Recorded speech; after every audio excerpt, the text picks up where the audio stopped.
Welcome back to my channel. Last video வந்து ஒரு காலேஜை வந்து எப்படி சூஸ் பண்ணணும்னு வீடியோ போட்டேன். அந்த வீடியோ பார்த்துட்டு நிறைய பேரண்ட்ஸ் அண்ட் ஸ்டூடெண்ட்ஸ் வந்து சார் ரொம்ப நல்லா இருந்தது, நீங்கள் ஒரு கிளியர் ஐடியா கொடுத்துட்டீங்க, ஒரு காலேஜை வந்து ஜோன் வைஸா எப்படி சூஸ் பண்ணணும், ஒரு மார்க் வைஸா எப்படி சூஸ் பண்ணணும், ஒரு கிளியரா பண்ணீங்க. அவங்க எல்லாருமே வந்து சார் எல்லாம் ஓகே, அதே மாதிரி பிரான்ச் ரிலேட்டடா வந்து ஒரு வீடியோ போடுங்க சார் கேட்டாங்க. அவங்க நான் சொன்னேன் சார் ஒரு டாப் காலேஜஸ்ல வந்து நீங்க நல்ல பிரான்ச் எடுத்துக்கணும் சார். ஓகே சார், நீங்க எல்லாருமே அப்படிதான் சொல்றீங்க, ஒரு காலேஜுக்கு ப்ரிஃபரன்ஸ் கொடுங்கன்னு. பட் இருந்தாலும் பிரான்ச்னு ஒன்று இருக்குல்ல சார், நீங்க அதுக்கு ரிலேட்டடா வந்து வீடியோ போடுங்கன்னு சொன்னாங்க. ரைட். ஸோ அந்த வீடியோ வந்து உங்களோட ரிக்வெஸ்டுக்கு ஏற்ற மாதிரி இந்த வீடியோ. ரைட். இப்போ ஒரு காலேஜ் முக்கியமா பிரான்ச் முக்கியமானு கேட்டா எல்லா சீனியர் எக்ஸ்பர்ட்ஸ் எல்லாருமே என்ன சொல்லுவாங்கன்னா காலேஜுக்கு தான் இம்பார்ட்டன்ஸ் கொடுப்பாங்க. ஒரு நல்ல காலேஜ்ல வந்து நீங்க எந்த குரூப் வேணுமா சூஸ் பண்ணுங்கன்னு எல்லாருமே சொன்னாங்க. ஸோ அந்த சொன்னதுக்கு அர்த்தம் என்னன்னா நீங்க முதல்ல புரிஞ்சுக்கோங்க. எல்லா பெரிய பெரிய எக்ஸ்பர்ட்ஸ் எல்லாம் வந்து ஒரு நல்ல காலேஜ்ல வந்து நீங்க எந்த குரூப் வேணுமா எடுங்கன்னு சொன்னது எல்லா குரூப்புமே கிடையாது. நீங்க அதுதான் நீங்க தவறா புரிஞ்சுக்கிட்டீங்க. எல்லா குரூப்னு அவங்க சொன்னது வந்து எல்லா prime group, prime group secondary group இருக்கு. அவங்க எல்லாருமே சொன்னது பிரைம் குரூப். பிரைம் குரூப்னா என்னன்னா computer science, ECE, triple E, mechanical, civil. இதுதான் வந்து நீங்க எந்த ஒரு பெரிய காலேஜ்லயும் நீங்க எந்த பிரான்ச்சும் எடுத்துக்கலாம்னு சொன்னது. புரியுதா? ரைட். சரி சார், இப்போ வந்து நம்ம காலேஜ் வந்து ஒரு 5-6 காலேஜ் வந்து நம்ம டிசைட் பண்ணியாச்சு. அந்த குரூப்பை வந்து எந்தெந்த காலேஜில் எப்படி எப்படி குரூப் போடலாம்னா, நீங்க குரூப் சொல்லி வரும்போது எல்லாருமே வந்து நீங்க என்ன நினைக்கிறீங்க, இன்னைக்கு ட்ரெண்டிங்ல என்ன இருக்கு அததான் வந்து நினைச்சிட்டு இருக்கீங்க. இன்னைக்கு ட்ரெண்டிங்ல என்ன குரூப் இருக்கு அதை எடுக்கலாம்னு நினைச்சிட்டு இருக்கீங்க. ஆனா அது கிடையாது. உண்மையான வந்து குரூப் வந்து உங்களுடைய சாய்ஸ் எப்படி இருக்கும்னா, உங்க பையனோ பொண்ணோ எப்போ பாஸ் பண்ணி வெளியேறுவாங்க, 2028ல என்ன எமர்ஜ் ஆகும், 2028ல வந்து எதுக்கு வேலை வாய்ப்பு இருக்கும் நினைச்சுக்கிட்டு அந்த மாதிரி பிரான்ச் சூஸ் பண்ணணும். சின்ன ஒரு சினிமா எக்ஸாம்பிள் கூட சொல்லிடுறேன். இந்தியன் ஒரு மூவி வந்தது, அது ரொம்ப நல்லா ஹிட், ஒரு கிளாசிக்கல் இந்தியன் இருந்தது. ஒரு 28 வருஷத்துக்கு அப்புறம் வந்து இப்ப இந்தியன் அதே ஸ்டோரி அதே தான் எக்ஸ்பிரஷன் இருந்தது. ஆனா இப்ப வந்த இருக்கிற இதுல வந்து இந்தியன் 2 வந்து ஒரு பெரிய லெவல்ல சக்சஸ் ஆகல. ஏன்னா 96ல வந்து இந்தியன் வந்து அதே கரப்ஷன்ல வந்து கைத்தட்டி ரசிச்ச ரசிகர்கள் 2024ல இது கிரிஞ்சி நினைச்சிட்டாங்க. சோ அதே மாதிரிதான் வந்து நீங்க என்ன நினைக்கிறீங்கன்னா, இன்னைக்கு எல்லாத்தோட மைண்ட்ல இருக்கிற computer science, AIDS, AIML, cyber security, IoT, இந்த மாதிரி வந்து கம்ப்யூட்டர் சென்ட்ரிக் எல்லாமே உங்களுக்கு ஃபியூச்சர் இருக்கும் நீங்க நினைச்சிட்டு இருக்கீங்க. உண்மையான நிலவரம் என்னன்னா, நீங்க 2028ல உங்க பையனோ பொண்ணோ படிச்சுட்டு வரும்போது எப்படி இருக்கும் யோசிக்கணும். ஒரு பெரிய இதெல்லாம் கிடையாது, சின்ன இதுதான். Demand and supply. அதாவது எல்லாருமே கம்ப்யூட்டர் சென்ட்ரிக் கோர்சஸ் வந்து படிச்சுட்டு 2028ல அண்ணா யூனிவர்சிட்டி மட்டும் கிடையாது, டீம்டு யூனிவர்சிட்டி இருக்கு. எல்லாமே தமிழ்நாட்டில் எல்லாத்தோட ஸ்டூடெண்ட்ஸோட மைண்ட் செட் என்னது, computer centric courses. Computer centric கோர்சஸ்னா என்ன, இப்ப ஏற்கனவே நான் சொல்லிட்டேன். எல்லாருமே கம்ப்யூட்டர் படிச்சீங்கன்னா 4 வருஷத்துக்கு அப்புறம் நீங்க வேலைக்கு போகும்போது அதிகமான பேர் கம்ப்யூட்டர் படிச்சவங்க இருப்பாங்க, ஆனா வேலை வாய்ப்பு கம்மியா இருக்கும். அப்போ அந்த வேலைக்கு எடுக்கிறவங்க வந்து உங்ககிட்ட ஹைலி டேலண்டட் எதிர்பார்ப்பான். ரொம்ப நல்ல டேலண்டட், நீங்க எவ்வளவு சாஃப்ட் ஸ்கில் தெரிஞ்சுக்கீங்க, எவ்வளவு அப்டேட்டடா இருக்கீங்க, அப்படி பார்த்துட்டு தான் வந்து உங்களை வந்து வேலைக்கு வந்து ரெக்ரூட்மெண்ட் பண்ணுவான். அப்போ வந்து நீங்க எப்படி இருக்கும், ஒண்ணுமே இல்ல சார். இப்ப தக்காளி வந்து 80 ரூபாய்க்கு வந்து வித்துட்டு இருக்கு, கிலோ 80 ரூபா 60 ரூபாய்க்கு வித்துட்டு இருக்குன்னு வைங்க. ஒரு காலத்துல ஒரு தக்காளியோட விளைச்சல் அதிகமாயிருச்சுன்னா 1 ரூபாய்க்கு கூட வந்து தக்காளி விற்கிறாங்க. ஏன் பாதினா விவசாயிகள் வந்து கீழே கொட்டுறாங்க. இதுக்கு காரணம் என்ன, தக்காளியோட விளைச்சல் அதிகமானனால வாங்குறதுக்கு ஆள் இல்ல, அதனாலதான் கிலோ 1 ரூபாய்க்கு வித்தாங்க, பாதி பேர் கீழே கொட்டினாங்க. படிப்பை நான் கம்பேர் பண்ண தப்பா நினைக்கிறீங்க, டிமாண்ட் அண்ட் சப்ளை உங்களுக்கு புரியறதுக்காக தான் சொல்றேன் சார். அப்பா சார் எது சார் நல்லதுன்னா, எப்பவுமே வந்து எவர் கிரீன் வந்து எலக்ட்ரானிக்ஸ் அண்ட் கம்யூனிகேஷன். நீங்க வந்து ஃபர்ஸ்ட் சாய்ஸ் வந்து எல்லாருமே வந்து இசிஇ நீங்க ஒரு பிரிஃபரன்ஸ் பண்ணீங்கன்னா நீங்க ஈசி ரிலேட்டட் கம்பெனிக்கு வேலைக்கு போய்க்கலாம். சப்போஸ் வந்து உங்களுக்கு இன்ட்ரெஸ்ட் இருந்துச்சுன்னா நீங்க கம்ப்யூட்டர் ரிலேட்டட் கம்பெனிக்கு வேலைக்கு போய்க்கலாம். நான் எப்பவுமே வந்து எவர் கிரீன் எதை சொல்லுவேன்னா, நீங்க எந்த ஒரு டாப் காலேஜ்லயும் வந்து நீங்க சாய்ஸ்ல வச்சீங்கன்னா ஃபர்ஸ்ட் ப்ரிஃபரன்ஸ் இசிஇ வைங்க, ரெண்டாவது வந்து ட்ரிபிள் இ வைங்க. ஏன்னா இசிஇ ட்ரிபிள் இ வந்து இப்ப 2028 வந்து ரெனியூவபிள் எனர்ஜி அண்ட் இ வெஹிக்கிள்கான டிமாண்ட் 2028 அதிகமா இருக்கும். அப்போ அதிகமான இது வந்து எங்க இருக்குன்னா எலக்ட்ரிக்கல் துறையில வேலை வாய்ப்புகள் வர்றதுக்கான சாத்தியக்கூறுகள் அதிகமா இருக்கு. அதே மாதிரி நீங்க ஒரு வேல்யூ ஆர்டர் கோர்சஸ் படிச்சுட்டா வந்து நீங்க கம்ப்யூட்டர் கம்பெனிக்கு வேலைக்கு போய்க்கலாம். சோ அதனால உங்களுடைய குரூப் பிரிஃபரன்ஸ்ல ஃபர்ஸ்ட் என்னவா இருக்கணும்னா ஃபர்ஸ்ட் இசிஇ, ரெண்டாவது ட்ரிபிள் இ, அதுக்கப்புறம் கம்ப்யூட்டர் சயின்ஸ் இன்ஜினியரிங். வெறும் கம்ப்யூட்டர் சயின்ஸ் இன்ஜினியரிங் பிராக்கெட்ல எதுவும் போடக்கூடாது. நிறைய கோர்சஸ் வந்து கம்ப்யூட்டர் சயின்ஸ் இன்ஜினியரிங் பிராக்கெட்ல சைபர் செக்யூரிட்டி, பிராக்கெட்ல artificial intelligence and machine learning இந்த மாதிரி பிராக்கெட்ல போட்டிருக்கோம். அந்த பிராக்கெட்ல போட்டது சாய்ஸ் இருக்க கூடாது. கம்ப்யூட்டர் சயின்ஸ் அண்ட் இன்ஜினியரிங், அதுக்கப்புறம் இன்ஃபர்மேஷன் டெக்னாலஜி, அதுக்கப்புறம் வந்து நீங்க வந்து இப்ப புதுசா வந்து என்ன வருது, எலக்ட்ரானிக்ஸ் விஎல்எல்சி வருது, கம்ப்யூட்டர் அண்ட் கம்யூனிகேஷன் வருது. சோ இந்த மாதிரி கோர்சஸ்லாம் நீங்க பிரிஃபர் பண்ணலாம். இதுக்கு அப்புறம் தான் வந்து நான் என்ன சொல்லுவேன்னா ஏஐ எம்எல் சொல்லுவேன். ஏஐ எம்எல்க்கு அப்புறம் தான் வந்து சைபர் செக்யூரிட்டி, அதுக்கப்புறம் தான் வந்து ஏஐ டிஎஸ். சோ இதுதான் வந்து ஒரு என்னுடைய பிரிஃபரன்ஸ்ல வந்து குரூப்போட சாய்ஸஸா இருக்கும். சோ இந்த மாதிரி வந்து நீங்க எல்லா டாப் காலேஜஸ்லயும் உங்க பிரிஃபரன்ஸ்ல வைங்க சார். அதே மாதிரி வந்து நிறைய பேர் வந்து யூடியூபர்ஸ் இன்க்ளூட் நீங்களும் என்ன சொன்னீங்கன்னா, ஒரு பெரிய பெரிய காலேஜஸ்ல வந்து குரூப்பை காம்ப்ரமைஸ் பண்றதுல தப்பே இல்லைன்னு சொன்னதுல தான் இந்த இடத்துல தான் நாங்க எல்லாருமே சொன்னது வந்து கோர் பிரான்ச்சஸ் எல்லாமே சொன்னது என்னது, கம்ப்யூட்டர் சயின்ஸ் நீங்க வைக்க தான் போறீங்க, இசி வைக்க தான் போறீங்க, ட்ரிபிள் இ வைங்க, மெக்கானிக்கல் வைங்க, சிவில் வைங்க. சோ மெக்கானிக்கல் சொல்லி நீங்க எடுத்துட்டீங்கன்னா மெக்கானிக்கல் வந்து ஓரளவு வந்து ஃபர்ஸ்ட் ரவுண்ட் வரவங்களுக்கு டாப் காலேஜஸ் எல்லாம் கிடைச்சிரும். சோ அதே மெக்கானிக்கலுக்கு அதே ஈக்குவலண்டான பிரான்ச்சஸ் என்னன்னா மேனுஃபேக்சரிங் இன்ஜினியரிங், ப்ரொடக்ஷன் இன்ஜினியரிங், இது எல்லாமே மெக்கானிக்கலோட சப் பிரிவு தான். அதுலயே மெக்கானிக்கல் இன்னொரு சப் பிரிவு என்னன்னா ஆட்டோமொபைல் இன்ஜினியரிங். 2028ல வந்து ஆட்டோமொபைல் கண்டிப்பா வந்து அந்த செக்டார் வந்து பூம் ஆகும். கண்டிப்பா வந்து உங்களுடைய சாய்ஸஸ்ல வந்து டாப் காலேஜஸ்ல ஈவன் அண்ணா யூனிவர்சிட்டி, பிஇஜில உங்களுக்கு ஆட்டோமொபைல்லாம் கிடைக்க வாய்ப்புகள் அதிகமா இருக்கு. அதே மாதிரி நீங்க வந்து குரூப் சூஸ் பண்ணும்போது நீங்க இன்னொன்னு மெயினா என்ன நீங்க நினைக்கணும்னா, சார் நான் ஹையர் ஸ்டடிஸும் படிச்சீங்கன்னா கேட் சிலபஸ்ல என்னென்ன இருக்குன்னு பார்க்கணும். இந்த புதுசா வந்த கம்ப்யூட்டர் பிரான்ச்சஸ் எதுவுமே கேட்ல இருக்காது. அந்த ரோபாட்டிக்ஸ், ஆட்டோமேஷன், மெக்கட்ரானிக்ஸ் இது எல்லாமே கேட் சிலபஸ்ல. கேட்ல வந்து என்னென்ன சப்ஜெக்ட்ஸ் இருக்குன்னு பாத்துட்டு அது ஏன்னா யார் வேணுமா கேட் எக்ஸாம் எழுதலாம். ஆனா கேட்டோட கொஸ்டின் வந்து இந்த மெயின் பிரான்ச்சஸ்ல தான் வரும். அப்போ கொஞ்சம் நீங்க ஸ்கோர் பண்றது ஈஸியா இருக்கும். அதனாலதான் நீங்க வந்து கேட் ரிலேட்டட் சப்ஜெக்ட்ஸையும் இருக்கிற மாதிரி பிரான்ச்சை சூஸ் பண்ணுங்க. அதுக்கப்புறம் நான் ஒரு வீடியோ போட்டிருந்தேன் பி பிளான் சொல்லி, கோட் நம்பர் 3 ஸ்கூல் ஆஃப் ஆர்கிடெக்சர்ல இருக்கு.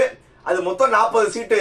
அதுவும் வந்து உங்களுடைய சாய்ஸ்ல வந்து பி பிளான் கண்டிப்பா வந்து உங்க சாய்ஸ் லிஸ்ட்ல வச்சுக்கோங்க. அதே மாதிரி வந்து டாப் காலேஜஸ் சொன்னீங்கன்னா இப்ப நீங்க அண்ணா யூனிவர்சிட்டி கிண்டி கேம்பஸ்லயும் எம்ஐடி, அழகப்பா இதுலலாம் நீங்க ஏசி டெக்ல எல்லாம் பாத்தீங்கன்னா நிறைய கோர்சஸ் இருக்கும். இந்த பிரிண்டிங் டெக்னாலஜி,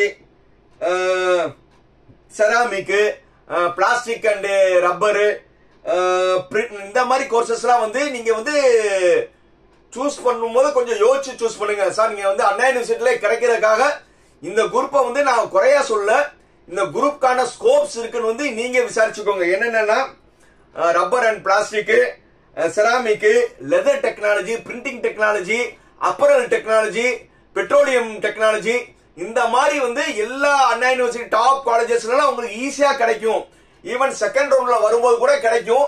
பட் இந்த மாதிரி குரூப் சூஸ் பண்ணும்போது டாப் காலேஜ்ல வந்து எந்த குரூப் எடுக்க சொன்னீங்கன்னு சொல்லி நீங்க ப்ரிஃபர் பண்ணாம அங்க இருக்கிற ஸ்டூடெண்ட்டையும் ஃபியூச்சர் எப்படி இருக்கும்னு நீங்க விசாரிச்சுக்கோங்க. அது போக வந்து பெரிய பெரிய இன்ஸ்டிடியூஷன்லாம் என்னன்னா இப்ப பிஇஜி, Anna university, MIT, AC tech campus இதுலலாம் வந்து நிறைய வந்து செகண்டரி கோர்சஸ் இருக்கும். சொன்ன மாதிரி இந்த செராமிக், ரப்பர் டெக்னாலஜி தான் இருக்கும்போது 1க்கு 2 தடவை வந்து நீங்க ரொம்ப கேர்ஃபுல்லா வந்து சூஸ் பண்ணுங்க. அதுக்கப்புறம் வந்து அதே மாதிரி வந்து டாப்ல இருக்கும்போது வந்து சார் கெமிக்கல் இன்ஜினியரிங் நல்லதானா, கெமிக்கல் இன்ஜினியரிங்கான ஸ்கோப்ஸ் இருக்கு. பட் அதோட நல்ல ஸ்கோப்னா எலக்ட்ரோ கெமிக்கல். எலக்ட்ரோ கெமிக்கல்ல வந்து 30 சீட்ஸ் தான் இருக்கும். அது 30 சீட்டுமே வந்து ஃபுல் ஆயிரும். சிக்ரியில இருக்கு, காரைக்குடியில. அது ரொம்ப, ஏன்னா அது பேட்டரி ரிலேட்டடுக்கான இது எலக்ட்ரோ கெமிக்கல். அந்த பிரான்ச்சுக்கு எப்பவுமே வந்து ஸ்கோப்ஸ் நல்லா இருக்கு. எலக்ட்ரோ கெமிக்கலையும் உங்க சாய்ஸ்ல வந்து ப்ரிஃபரன்ஸ் பண்ணுங்க.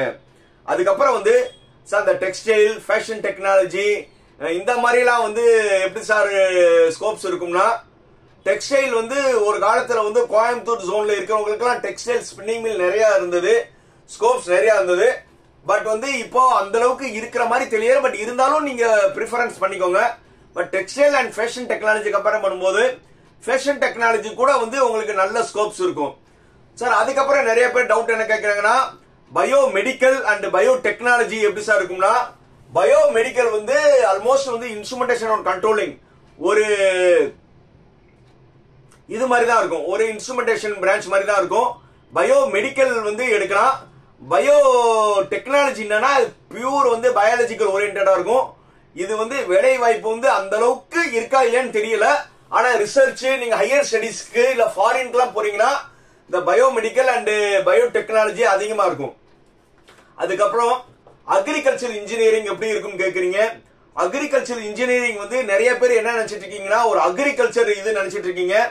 அக்ரிகல்ச்சர் இன்ஜினியரிங் வந்து நீங்க விவசாயத்துக்கு சம்பந்தமானது கிடையாது.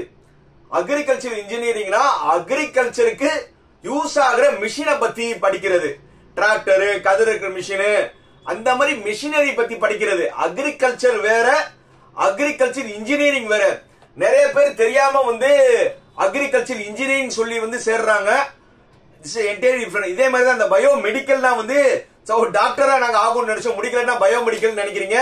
பயோமெடிக்கல் இன்ஜினியரிங் வந்து ஒரு ஆபரேஷனுக்கு தேவையான இன்ஸ்ட்ருமெண்ட்டை பத்தி படிக்கிறது. சின்ன லாஜிக்னா ஸ்கேன் மிஷின், ஒரு பிரிசிஷன் இன்ஸ்ட்ருமெண்ட்டை பத்தி படிக்கிறது தான் பயோமெடிக்கல் இன்ஜினியரிங். இதுக்கான வித்தியாசங்கள் நல்லா தெரிஞ்சுக்கோங்க. அதே மாதிரி வந்து டாப் காலேஜில் நீங்க படிக்கணும். இப்போ அண்ணா யூனிவர்சிட்டி, பிஹெச்டி இந்த மாதிரி வந்து ஒரு பெரிய பெரிய காலேஜில் படிக்கணும்னு நினைச்சீங்கன்னா நிறைய கோர்சஸ் வந்து அங்கே ஓரளவு கம்மியான மார்க்குக்கு கிடைக்க வாய்ப்பு இருக்கு. அது என்னன்னா industrial engineering, industrial biotechnology, material science, metallurgy, robotics and automations, இந்த மாதிரி வந்து ஒரு டாப் காலேஜஸ்லாம் வந்து இந்த கோர்சஸ்லாம் இருக்கும். இந்த கோர்சஸும் நல்ல கோர்சஸ் தான். பட் வந்து நீங்க 1க்கு 2 தடவை வந்து அங்க இருக்கிற ஸ்டூடெண்ட்ஸை வந்து விசாரிச்சுக்கோங்க. அதே மாதிரி வந்து அண்ணா யூனிவர்சிட்டி, எல்லா அண்ணா யூனிவர்சிட்டி கேம்பஸ்லயும் mechanical engineering, civil engineering, Tamil மீடியம்னு ஒன்று இருக்கும். ஸோ இது வந்து எல்லாருமே வந்து மேக்சிமம் வந்து இந்த சீட் ஃபுல் ஆகுறது இல்லை. ஏன்னா கிண்டி கேம்பஸ்லயும் வந்து மெக்கானிக்கல் இன்ஜினியரிங், சிவில் இன்ஜினியரிங் கொஞ்சம் கம்மியான மார்க்கே கிடைக்கிது. ஏன்னா தமிழ் மீடியம் படிச்ச பசங்களே வந்து இது வந்து ஒரு தமிழ் மீடியமா தப்பா நினைச்சிட்டு இருக்கீங்க. நீங்க வந்து யூஸ்வல் அந்த பையங்களா நார்மல் பையங்களோட தான் படிப்பீங்க. உங்களுக்கு டிகிரி சர்டிபிகேட்டும் தமிழ் மீடியம் போட்டு வராது. நார்மல் வந்து எல்லாத்துக்கும் கொடுக்கற மாதிரி அதே அண்ணா யூனிவர்சிட்டி டிகிரி தான் வரும். இது எதுக்கு வந்துச்சுன்னா, கலைஞர் ஆட்சியில வந்து நூற்றாண்டு தமிழ் நூற்றாண்டு விழா நடத்துறாங்க 2007 or 2008. அந்த நேரத்தில் வந்து தமிழுக்கு மரியாதை கொடுக்கறதுக்காக இந்த இன்ஜினியரிங் வந்து தமிழ் மீடியம் சொல்லி வந்தது. ஸோ அதனால வந்து இந்த எல்லாருமே வந்து அந்த மெக்கானிக்கல் அண்ட் சிவில் எல்லா ஈவன் கிண்டி கேம்பஸ்லயும் இருக்கும், எல்லா அண்ணா யூனிவர்சிட்டிஸ்ல இருக்கும். இது யாருமே ப்ரிஃபர் பண்றதில்ல. இதை ப்ரிஃபர் பண்ணுங்க. கவர்மெண்ட் ஃபீஸ்லேயே கிடைச்சிரும், போக பெரிய காலேஜ்ல வந்து உங்களுக்கு நல்லா கிடைக்கும். அதே மாதிரி வந்து ஃபியூச்சர்ல வந்து உங்களுக்கு வேலை வாய்ப்புலாம் பண்ணீங்கன்னா, தமிழ் மீடியம் படிச்சுட்டு இந்த இதுலயும் நீங்க வந்தீங்கன்னா உங்களுக்கு அரசாங்க வேலை வாய்ப்புல 20% உங்களுக்கு முன்னுரிமை இருக்கு. ஸோ அதனால வந்து இந்த பிரான்ச்சையும் நீங்க மைண்ட்ல வச்சுக்கோங்க. அதே மாதிரி வந்து ஒவ்வொரு பிரான்ச்சுக்கும் தனித்தனி யூனிக் இருக்கு. ஸோ வந்து ஒரு டாப் காலேஜஸ்லாம் நீங்க பாத்தீங்கன்னா, இப்ப நீங்க ஆட்டோமொபைல் சொல்லி வந்து நீங்க டிஎன்இ ஆன்லைன்ல வந்து கட் ஆஃப் பாக்குற இடத்துல நீங்க பிரான்ச்னு சொல்லி பாத்தீங்கன்னா, ஆட்டோமொபைல் சொல்லி பாத்தீங்கன்னா எல்லா டாப் காலேஜ்லயும் வந்து உங்களுக்கு ஒரு 130 140 மார்க் எடுத்தாவே கிடைக்கும். அதே மாதிரி பயோமெடிக்கல், பயோ டெக்னாலஜி, கெமிக்கல் இந்த மாதிரி வந்து ஓரளவு வந்து நீங்க செகண்ட் ரவுண்ட்ல வர்றவங்களுக்கும் நல்லதா கிடைக்கும். பெரிய பெரிய காலேஜஸ்ல கிடைக்கும். ஈவன் பிஹெச்ல கிடைக்கும், ஈஸ்வர்ல கிடைக்கும், வெங்கடேஸ்வரால கிடைக்கும். இந்த மாதிரி பெரிய பெரிய காலேஜஸ் எல்லாம் உங்களுக்கு பிரான்ச்சஸ் கிடைக்கிறதுக்கான வாய்ப்புகள் இருக்கு. இந்த மாதிரி வந்து செகண்டரி பிரான்ச்சஸ் வந்து 1க்கு 2 தடவை நீங்க வந்து கண்டிப்பா வந்து ரிசர்ச் பண்ணிக்கிறது நல்லது. அது போக வந்து E&I எலக்ட்ரானிக்ஸ் அண்ட் இன்ஸ்ட்ருமெண்டேஷன் வந்து நீங்க ஃபர்ஸ்ட் ரவுண்ட்ல இருக்கிறவங்களும் நல்ல காலேஜஸ்ல கிடைச்சா E&Iயும் ஒரு நல்ல ஒரு ஃபியூச்சர்ஸ்க்கான பிரான்ச், நீங்க E&Iயும் பண்ணலாம். ஸோ அதனால வந்து பிரான்ச் சூஸ் பண்ணும்போது நான் ஏற்கனவே ரிப்பீட்டடா சொன்னேன், ஃபர்ஸ்ட் ப்ரிஃபரன்ஸ் காலேஜுக்கு கொடுங்க, அதே காலேஜில் வந்து பிரைம் பிரான்ச்சுக்கு இம்பார்ட்டன்ஸ் கொடுங்க. அதுக்கப்புறம் வந்து செகண்டரி பிரான்ச், கடைசியா நான் சொன்ன செகண்டரி பிரான்ச்லாம் நினைச்சீங்கன்னா சின்ன ஒரு பெரிய காலேஜஸ் எல்லாம் கிடைக்கும். பட் அதுக்கான ஸ்கோப்ஸ் என்ன இருக்கு அது நீங்க தான் விசாரிச்சுக்கணும். புரியுதா? அதுக்காக வந்து ஒரு பெரிய காலேஜில் வந்து எனக்கு ஈஸியா கிடைக்கிறதுக்காக நீங்க பிரான்ச் சூஸ் பண்ணக்கூடாது. இன்னும் வந்து உங்களுக்கு எந்த டவுட் இருந்தாலும் எப்போ இருந்தாலும் எனக்கு ஃபோன் பண்ணலாம். No restriction. நைட்டு 11 மணி வரை எனக்கு ஃபோன் பண்ணலாம், காலையில 7 மணிலிருந்து எனக்கு கால் பண்ணலாம். ஏன்னா சார் இந்த மீன் டைம்ல வந்து உங்களை டிஸ்டர்ப் பண்ண நல்லா இருக்கா யாரும் நினைக்க வேணாம். ஏன்னா எங்களுக்கு அவ்வளவு அனுபவம் இருக்கு. நான் இந்த பிரான்ச் இந்த காலேஜ் கிடைக்குமே என்னால் ப்ரெடிக்ட் பண்ண முடியும். பட் உங்களுக்கு வந்து இது ஃபர்ஸ்ட் டைம். சார் எனக்கு கிடைக்குமான்னு இந்த சார்ட்ட கேட்கலாமான்னு நீங்க நினைப்பீங்க. அதுக்காக யாரும் யோசிக்க வேணாம், எப்போ ஒருமாலும் எனக்கு கால் பண்ணலாம். கால் பண்ணி மேக்சிமம் நான் கால் அட்டன் பண்ணிடுவேன். அப்படி நான் கால் அட்டன் பண்ணாலும் மிஸ்டு கால் பார்த்து நானே கூப்பிட்டுருவேன். அப்படி இல்லைன்னா நீங்க வாய்ஸ் வந்து வாட்ஸ்அப்ல சார் இந்த மாதிரி இந்த கோர்சஸ் பத்தி உங்க ஒப்பீனியன் என்ன நீங்க கேட்டாலும் திருப்பி நானே உங்களுக்கு கால் பண்ணிடுவேன். ஏன்னா இது வந்து உங்களுடைய வாழ்க்கை. அதுக்காக வந்து நீங்க வந்து என்ன டவுட் இருந்தாலும் எப்போ ஒருமாதிரி கேட்கலாம். இவ்வளவு சொல்லியிருக்கேன். இந்த வீடியோ பாக்குறவங்க சப்ஸ்கிரைப் பண்ணாம இருக்கிறவங்க தாராளமா சப்ஸ்கிரைப் பண்ணுங்க. நான் எப்போ சொல்ல மாதிரி தான் என்னது, லைக், கமெண்ட், ஷேர், சப்ஸ்கிரைப். மீண்டும் அடுத்த வீடியோ சந்திக்கும் வரை பை பை.